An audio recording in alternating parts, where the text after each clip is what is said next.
I was sitting in my truck. It was dark. It was quiet. There was like nothing going on. I was parked like literally 100 yards from the border.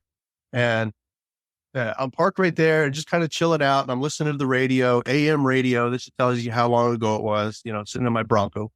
And suddenly I blink, and then there's a guy sitting there, and he's wearing a white shirt and he's wearing blue jeans, a little bit heavy set. I knew exactly who it was because I had seen him before. I had met him before in life. I met him, and he was one of the agents who had passed away in a motorcycle accident off duty. And they had spread his ashes on the river down there. This is Meredith for Real, the Curious Introvert, and I'm Meredith. Here we explore the nuanced, less obvious, and paradoxical aspects of society. I like to say a bear is okay, a tricycle's cool, but a bear on a tricycle? Now that's interesting. Add a dash of taboo and we're there. These are the conversations you thought you'd never get to have. Each episode is different, so bring your ADD and your earbuds and have a look around. This week we kick off spooky season with just that, a bear on a tricycle. He's a former service member, a former Border Patrol agent, and a skeptic, quick to say he doesn't understand everything he's seen. And in this remastered episode, he shares tales from his time working the Mexican border. Dead coworkers showing up for duty, unexplained thermal readings, as well as ley line and stone tape theories.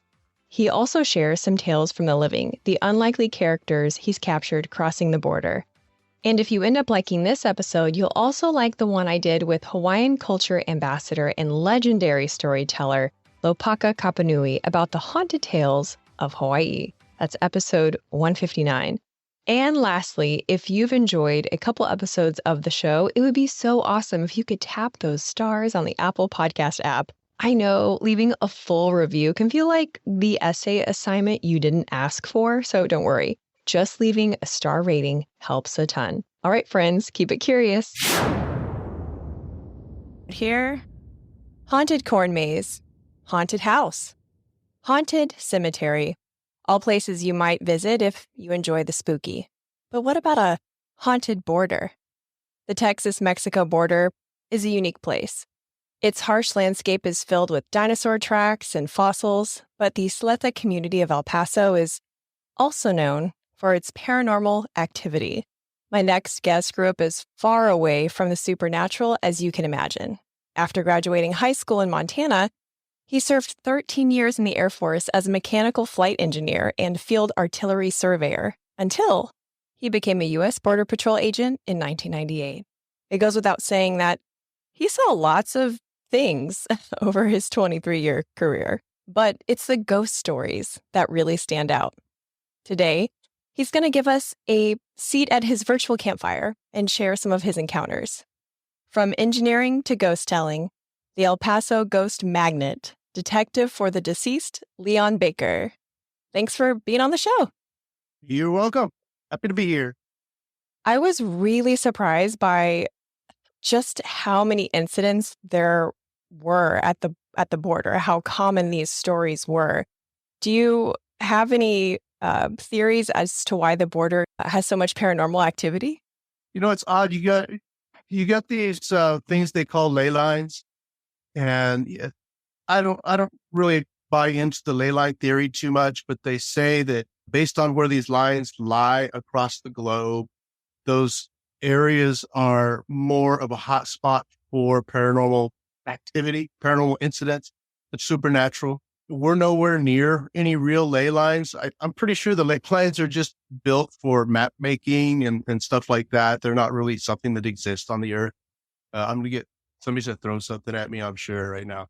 But I've heard that theory too, like around like Skinwalker Ranch, and I think the pyramids are a part on this ley lines. So, but that's interesting that you don't really buy into it. You actually weren't even a big spooky fan until a lot later in life, because you had personal experience with the supernatural. Is that what made you get into it? Yeah, you know what?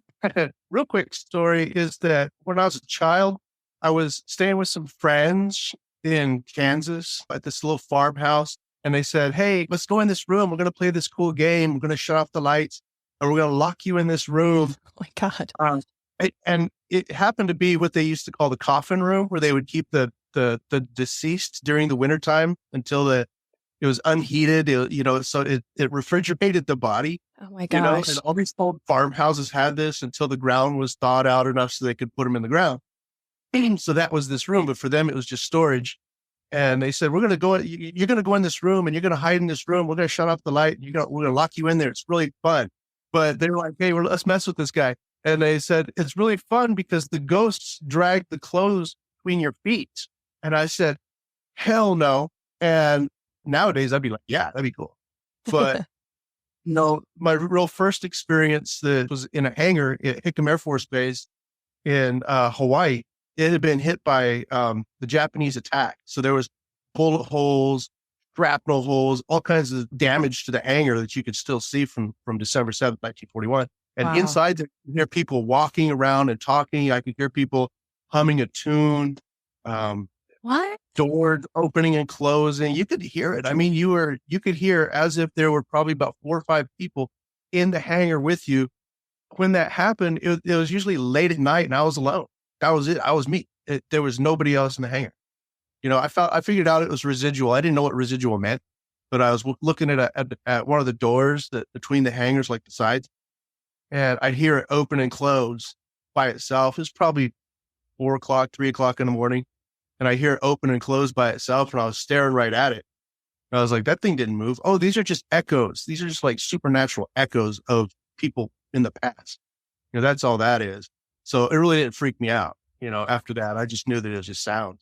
Okay, so you've already diving into terminology I do not know. So residuals, that's like a type of ghost? Yeah, it's not really a ghost. It's sort of a residual energy, sort of spark from the past. It's an imprint of energy left by a living person. So if the conditions are just right, it kind of replays itself. Some people call it the stone tape theory. There's all these theories, that originated back in the old days, but it's sort of like the building actually records the activity in its structure. Oh, interesting.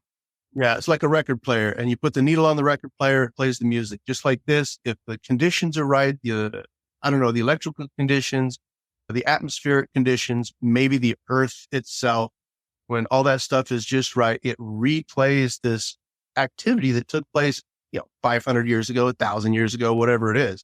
They've seen Romans walking on English roads, like in a column, except they're like up to their waist in the ground because the old road is 3 feet lower underneath the ground. Mhm. It's sort of a residual type of haunting where it's not intelligent, so you can't interact with it. There may have been some, actual intelligent haunting going on. I certainly wasn't going to go look for it. I didn't even know that was possible back then. Well, I didn't even think about there being different types of ghosts because, I don't know, I just put all of it into one category in my mind. So, I mean, what is your theory on ghosts? Some people think it's telepathic entities projected into the world from our minds. Some people feel it's, spirits that have unfinished business. A lot of Christians feel that it's demons playing tricks on you. Do you have a theory? There's a lot of different things out there that we don't know about. I mean, we're discovering different types of spiders like monthly, there's things we don't know. And I think a lot of the paranormal entities that we know that we think are ghosts or supernatural or something like that is just something we haven't discovered yet, like shadows. My theory is the shadow person is actually an animal. It's just an energy type of animal that we haven't quite figured out how to capture. What's the shadow animal? It looks like a person. It can take different shapes. It can camouflage itself in a room, like in a corner where it's a little darker. It'll be there, but you can't see it. It can't understand language. This is what we've discovered, being an investigator and working with these things for the past 10, 11, 12 years, is that they don't understand language of any sort, but they understand body language. So you see it, you face it, it takes off. It understands body language like an animal does, like a dog does. So it's at that point, somebody says, once science understands that the shadows do exist and shadows are something that can be measured and studied and put in a zoo or whatever. Once they believe science accepts the existence of these things, that's when the ghost hunter will become the exterminator. and wouldn't be funny anymore. But that's just shadows. And there's so many. Me and my team have seen so many different odd things that we just don't understand. Like what appeared to be like, for a lack of a better description, like flying black shadow snakes in a room. We sat there and watched these things. They would appear and be gone. And they were like this portion of a shadow that were just floating through the room. They were there for like maybe a half a second. Wow. And did you see that? Yes, I saw that. Yes, I saw that one too. We're all seeing these things in the same room. I don't know what they are. So your theory is mostly we don't know. Yeah. Yeah, I think that's actually a really good theory because then you're not set in one thought. And certainly in your line of work, you experience lots of different types of paranormal activity. And for those, we're kind of skipping ahead a little bit. So to make sense of when I say his line of work, he's actually the owner of El Paso Ghost Tours. And so he has not just his border patrol experience, but also experience in one of the most haunted regions in Texas. But let's skip to the border patrol experience. While you were on patrol, what was the closest personal encounter to a ghost you had?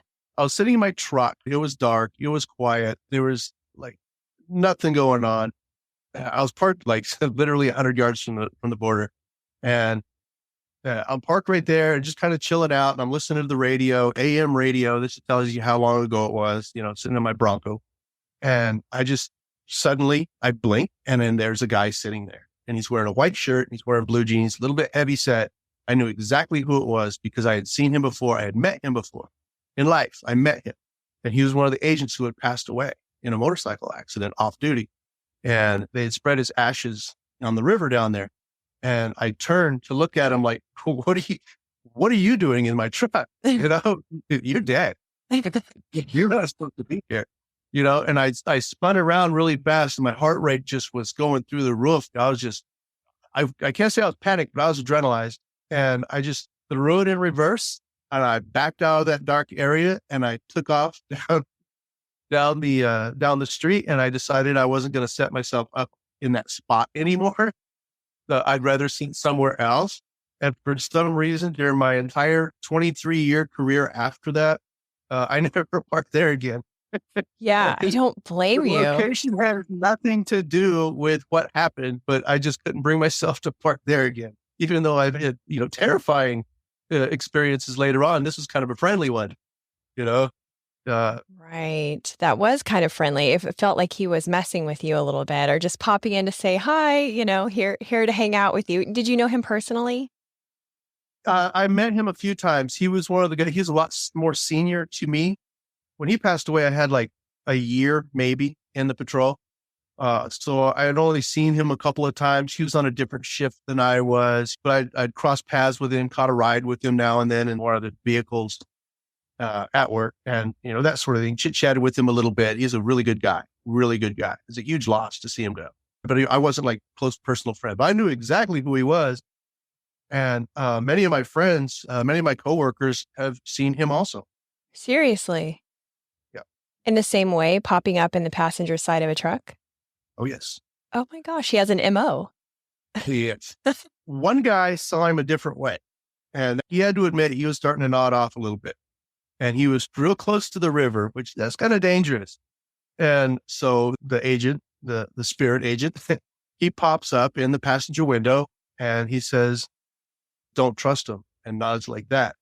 And my friend looked right at him and so he couldn't figure out what this guy was doing, standing there wearing an older, outdated uniform. And he just like looks at him. He freaks out, of course. And I'm sure he got the shot of adrenaline too. And he looks on the south side at that point to look on the south side of the river, the border, to see what he's talking about. And there's the Mexican police department, a couple of units from Mexican PD. Whoa. Like they're over there doing something. They got their lights turned off and they're just doing something. So this agent was telling him, "Don't trust those people over there. They're up to something." And that's kind of when he shows up. It's when something's going on. There's a crime afoot. But when he saw him, as soon as he looked over, he looked back at the ghost agent he disappeared. Oh, And he said he's a white guy, kind of tall, cowboy hat, a little bit heavy set, and he's wearing the metal badge. And nowadays we wear a fabric badge. So on that day, he saw him wearing the old school metal badge that I used to wear in the late 90s, early 2000s. And I said, I know exactly who that is. He popped up in another guy's truck. This agent jumped out of his truck, circled around the back of the truck with his gun drawn like that. Like, you just couldn't figure out how this stranger had gotten into the truck because that agent had never met him in person. No, there's very few people that are still on duty that ever met the guy in person. I was 23 years ago when he passed away, 22 years ago. so that makes the cooperation even more eerie, that they're describing the same person appearing in generally the same way, in the same clothes. Ugh. Oh, and sometimes he's in uniform. Sometimes he's in civilian clothes. So that indicates to me it's sort of it's an intelligent thing. It's him. I saw him in clothes that I had seen him in at the station, but I had also seen him in uniform in life, but he showed up in civilian clothes. Fascinating. Tell me about the girl in the white dress. There seems to be different versions of her. This is the one, I mean, I read about her through Rocky Elmore's book, but I've also heard from other agents that had been stationed over there that they had seen her also. They had seen her walking on a ridge line by her. We're talking like a 5-year-old girl. And she's walking on a ridge line by herself. She gives off her own little glow and stuff like that. I mean, I think the most terrifying incident that happened was when the agent saw a child in a white dress in the water. You know, there's like a stream that runs through there, and she was laying face down in the water, you know, and he runs back to his truck to call it out. And so he says, "Hey, control, I got this going on. I got this little girl over here." I think he had maybe put out a little bit on the radio. Something catches his eye and he looks over and she's standing right there, 5 feet away. Thing. You know, a lot of people think, oh, you know what? These ghost stories are just stories. No, they happen. They happen. And if you're not prepared, mentally prepared for something like this, it is going to throw you for a loop. The only way I would be prepared if I was on Border Patrol for these ghosts is by having an extra set of underwear in my patrol kit. Like, I don't think I could actually prepare for that. Yeah, you kind of wonder, who was she?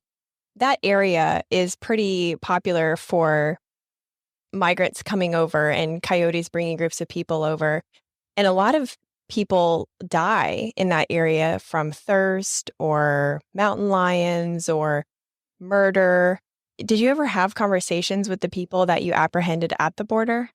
Oh, yeah. I've talked to a bunch of them. I mean, most agents with a little bit of time in, you know, they've caught thousands and thousands and thousands of people. If you tell a normal, like a regular police officer, oh, I've arrested thousands, you know, 10,000 people myself, they're like, you're a liar. Like, it doesn't make any sense. But we're catching groups at a time, like 40, 50 people at a time. It is definitely a daily thing. An agent can catch 200-300 people in a day. Back in the day before all this stuff was happening, it was more like you catch 5 a day or 6 a day in my area on average. But anyway, I talked to a lot of people. I caught this one kid. He's probably, I think he said he's like 19, 20 years old, and wear a ball cap. He had the like rancher clothes, like he worked on a farm. And I started speaking to him in Spanish. He's like, "I'm sorry, man. They're going to have to talk to me in English. My Spanish ain't that good. Where are you from?" And he's like, "Well, I was born in Mexico. I'm illegal." That's where are you living? Where are you from now? And he's like, "Oh, I'm over in Anthony, New Mexico over here." The kid talked like he was from like Georgia, living in Anthony, Mexico. I don't know if he was faking the accent, but he straight up admitted that he was from Mexico. He's here illegally. It threw me off. I was like, well, why didn't you just lie to the customs guys when you came in and just tell them you're American? What happened to him? Did he have to go back? Or, I mean, that's such an odd set of circumstances. Oh, yeah. Back in those days, we had the voluntary return where you basically take a fingerprint, 2 fingerprints, a photograph, you put down their biographical information on a piece of paper and have them sign it saying they wanted to go back today. And then 15 minutes later, they're having a taco in Juarez. We walk them across the bridge. We tell them where to go. Go across the bridge over there. And they go back across the bridge. I'd say probably about 1 in 10 would actually have to go to jail because they had warrants or they've been caught too many times or something. I remember you talking about you met a guy, was he an anthropologist? Oh, yeah. Yeah. So we're in a cotton field. It's probably 2 o'clock in the morning. It's out of town. I mean, it's dark. It's lonely. There's like orchards and stuff around there. It's in a place called Clint, Texas, which is east of El Paso, a little ways. And so we caught this group of probably about 25, and we pulled them out of this cotton field. Cotton can get pretty high. So we pulled them all out of this cotton field. We got the last of them. We had them lined up on the road, and we're asking each of them just random questions. What do you do for a living? Where are you from? Where were you born? How old are you? Just stuff like that. Kind of passing the time, chit chatting with some of the people that came across. And one of the guys tells me, he goes, "Hey, Baker, this guy says he's a fucking anthropologist." I walk over and I said, "Really?" He goes, "I am an anthropologist, but I am not fucking." Like that, he just started laughing, So we kind of broke the ice at that point. I'm not the bad guy at this point, right? And I said, "What are you doing? We need anthropologists in this country. You just fill out some paperwork, you come in legally, you got a green light." And he goes, "Well, it's too hard." And I said, "Oh, and this is easy? You're laying out here, you're an anthropologist, you're laying out here in a cotton field?" And he's like, yeah, I guess you're right.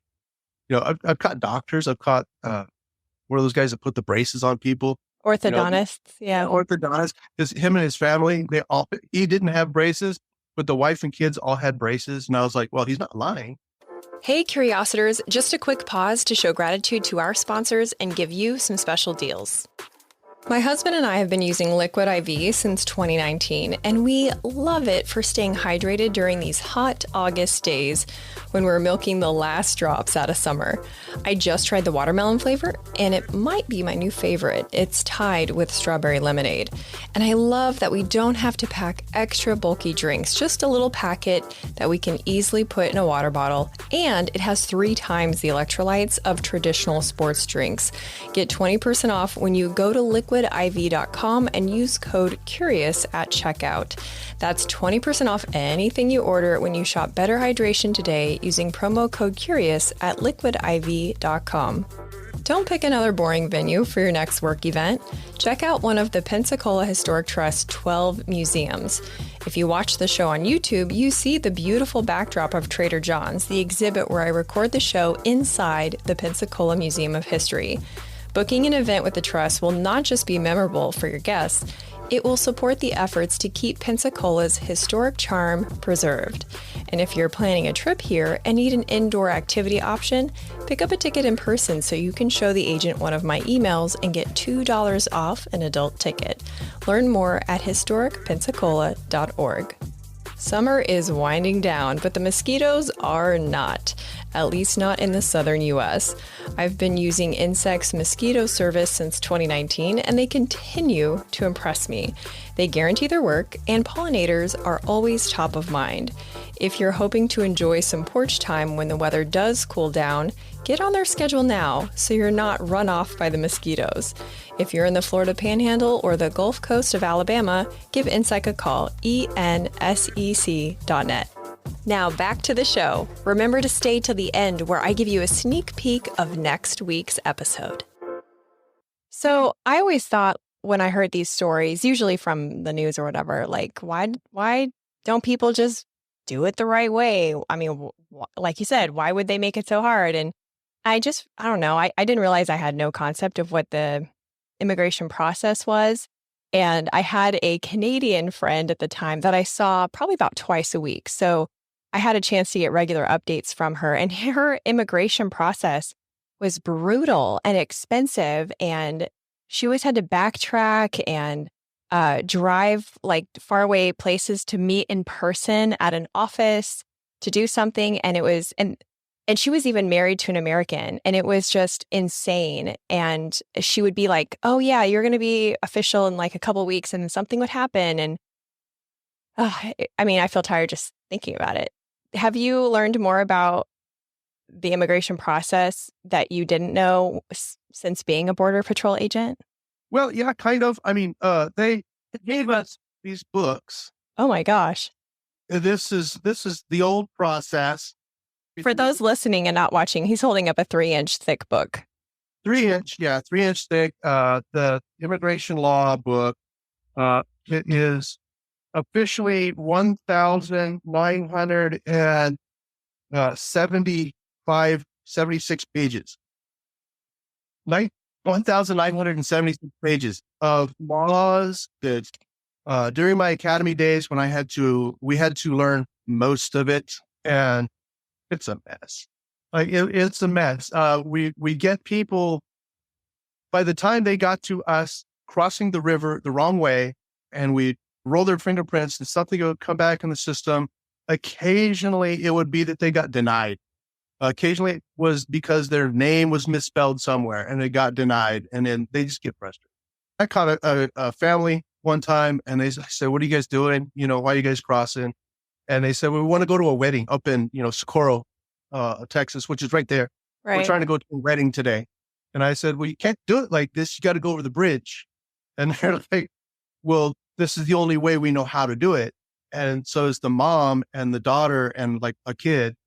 And the mom, the elder, kind of elderly mom, I tell the daughter, I said, "Well, just go to Banamax and you get your permit and you go to the bridge and you apply for the permit. You got to pay like $500 or whatever it was. I don't even know what it was back then."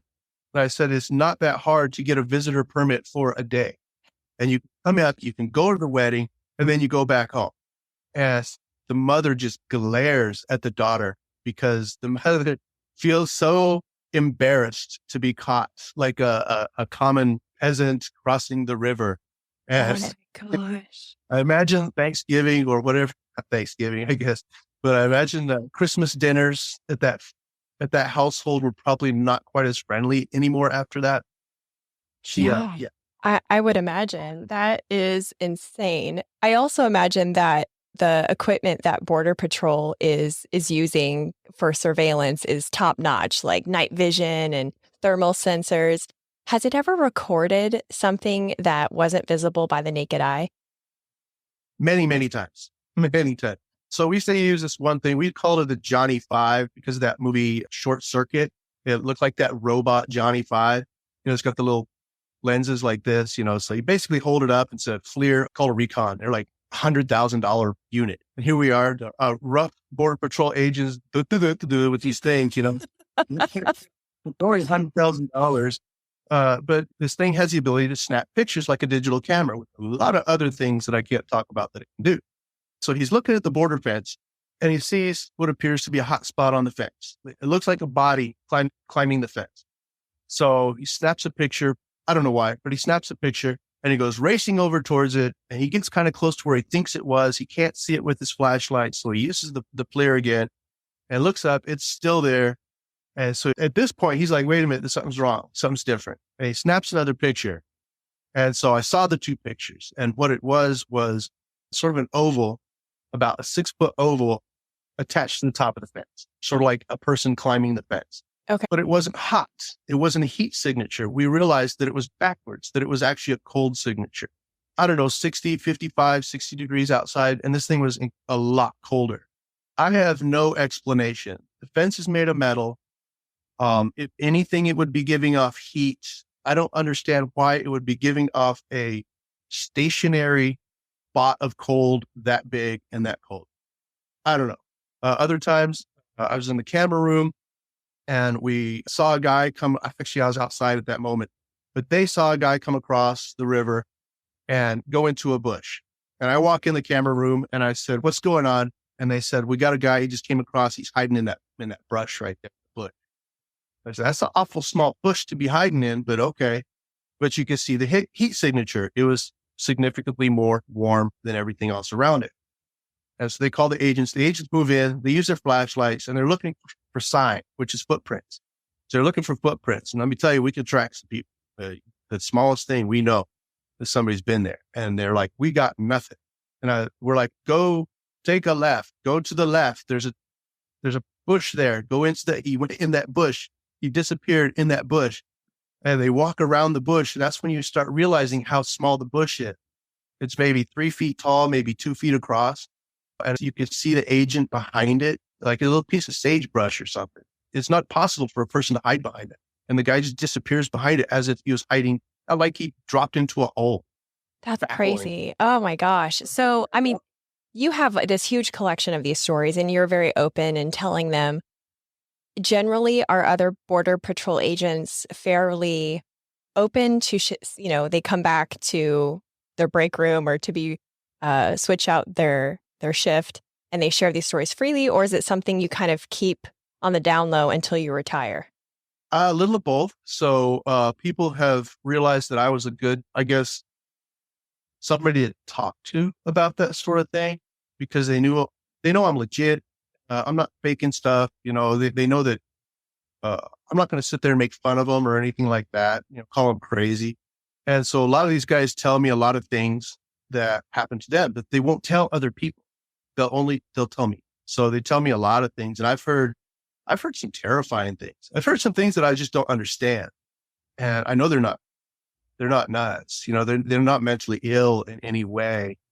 I just don't understand how they think they saw that or what they're even talking about.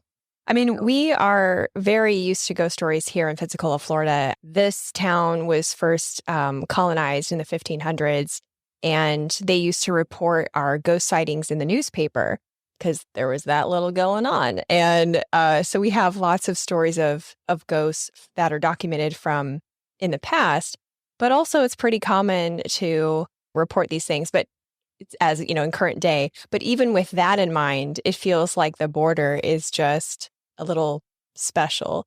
And you also have all these experiences, the DeSoto Hotel, which I know unfortunately had a fire recently, but you also make your own equipment to track all these occurrences, right? Oh yeah. I buy a lot because it's just easier and it does what I want it to do. But I do build some of the things. I've tried to invent certain things based on the theories that I thought were true, like coil and a magnet. I guess you call it a microphone that works on a different frequency, not air, but works on like an electrical microphone sort of thing. And it just didn't work. I don't know what I got wrong, but it didn't work. But I also built what they call a portal, which is it's an invention made by a guy named Steve Huff. And he's beyond what I'm using. Mine's kind of analog. He's up to digital at this point. And his communication is phenomenal. And it's legit. I mean, I'm sure he's got to record for hours to get 5 minutes of good stuff. But the 5 minutes of good stuff is good. And it's there.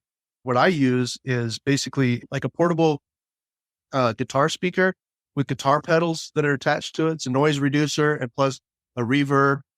And you're supposed to plug it into the wall, but I made it portable. I go through a lot of batteries that way. I made it to where you could use batteries on it. So I could take it everywhere. I could take it into a cemetery if I wanted to, which is awesome. You can get the stories of the people from themselves. As a side note, actually, 2 days ago, I was in the local cemetery, a place called Concordia, which is a very old, it's for El Paso, it's very old. It's not the very first cemetery, but it's from the 1880s is when it kind of became popular to use that cemetery. Started getting divided up into the different, churches and stuff like that. Anyway, there's a person that was buried there. She's kind of a local celebrity, but she's been marginalized for way too long. So I went to her gravestone and I started asking her questions. And this woman's voice came through, and it's kind of a gravelly voice that came through. See, she passed away from tuberculosis. And so I kind of attribute that maybe to what she had when she died. But her voice came through, kind of a gravelly voice, a little bit older. And she was a little bit older when she passed away. So I started asking, what year were you born? Because the headstone says 1860 something. And so she didn't answer that. But I said, where were you born? Why is your name, because her name's Florida. I said, why is your name Florida if you were born in Illinois? Because all the books say Illinois. Well, she said she was born in Cuba. And I was like, well, that's not in the history book, but it makes perfect sense because she appeared Mexican, but she was Black, and she spoke really good Spanish, and she ended up living in Mexico for a while and stuff. I'm like, well, this makes perfect sense. She's Cuban. Yeah. Yeah. So Wow. you think she was Afro-Caribbean? Yeah, I think so. I actually think so. So her last name was Wolf, and one of the biggest slave traders in Cuba up until about 1885 or something like that. Like 20 years after the Civil War, when it was made illegal in the United States, way after it was made illegal, like England and places like that, Cuba was still trading. They were still doing it. And the family's name was De Wolf. So I was like, well, De Wolf and Wolf, she, obviously she wanted some last name. And that's probably what her family decided to use was Wolf, kind of identify themselves as being victims of that family at the time. Wow. And I was like, now it makes sense. It's not in history books. It came from her. And she passed away like in, I don't know, 110, 115 years ago. And she's telling me herself where she's from. Nobody knows this stuff. Oh, and I thought that was so incredible. That is incredible. You really are a ghost detective. Well, yeah, I'm trying. I just like to unravel these things, I want to give the people the respect they deserve. I don't want people to misread history and believe the wrong things. History is always written by the wrong people, I think. And you'd be surprised at what you can uncover once you start really digging. These big historic events are not what you think they are. It's just crazy. The government saves what they want to save. You go to look at certain treaties and what led up to certain treaties, and the government says, this is the official story. And then you start looking at eyewitness accounts that were written 200 years ago. These people were there, and you start putting these things together, the general's memoirs, stuff like that. You start putting these things together and it starts making sense. Where were they? What were they eating? What was the attitude, et cetera? Well, the official story doesn't make any sense now. So then you have to realize that the true history is different. And that's why I like talking to the dead people, because they could tell me what they knew if they decide. You are definitely not a typical ghost tour guide. So I love it. Before we sign off, tell everyone where they can find your tours, and definitely on socials where they can stay in touch with what you're doing on your tours. So my company's called El Paso Ghost Tours. Our Facebook page, we have about 14,000 followers, a little bit more than that. We got a quickly growing Instagram page. It says El Paso Ghost Tours, got a logo. So that's where you can see a lot of the stuff too. Perfect. Well, I look forward to staying in touch. If you're ever in Pensacola, you are just obligated now to get in touch with me, and I'll do the same if I'm in El Paso. Thank you again. This was really awesome. Right on. Thanks for listening. If you liked this episode, you'll also like the one I did with Hawaiian culture ambassador and legendary storyteller Lopaka Kapanui about the haunted tales of Hawaii. That's episode 159. And, since you made it this far, now's a great time to take a screenshot and share about it on social media. Be sure to tag me. I'm at Meredith for Real. Stay tuned next week when I talk with a man considered to be the most credible phenomenon experiencer, Chris Bledsoe, as we ask the taboo question, are aliens really angels?